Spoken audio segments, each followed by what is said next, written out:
One question kept surfacing across every film I watched this semester. When is a choice actually yours?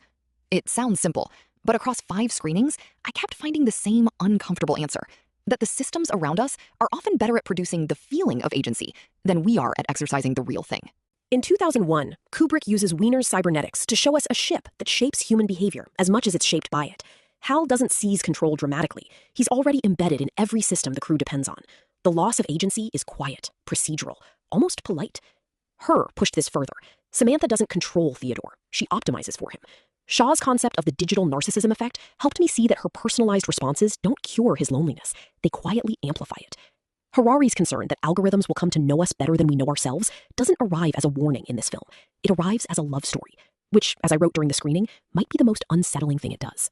Ghost in the Shell moved the question from agency to identity. Haraway's cyborg theory gave me a framework, but it was a peer conversation during the screening that shifted my thinking most. The garbage man, fully human, still has his identity shaped by external inputs through the network.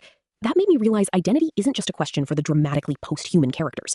It's the condition of anyone embedded in a cybernetic system. The Matrix made the architecture of choice visible. Morpheus controls the setting, the lighting, the framing, and the emotional stakes of the pill scene. Stolberg-Rillinger's decision framework helped me see that Neo's great act of agency is produced entirely by someone else's careful design.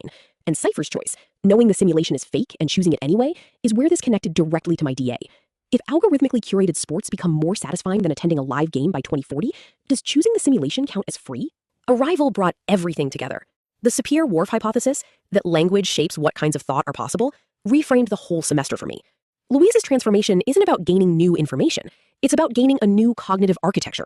And I realized that's also what BCM 325 had been doing across these 5 screenings. El-Bizri's mortality framework added the final piece. Meaningful choice across every film seems to require the genuine possibility of loss. Hal's parameters override it. Samantha outgrows rather than risks. But Louise chooses something she knows will cost her everything, and does it anyway. That, the film argues, is the most human act in any of these stories. The barrier to better futures isn't information or political will, it's cognitive architecture. You can only pursue a preferable future once you have the framework to imagine it. Across 5 films and 1 semester, the question, when is a choice actually yours, never got a clean answer. But BCM 325 gave me something more useful than an answer.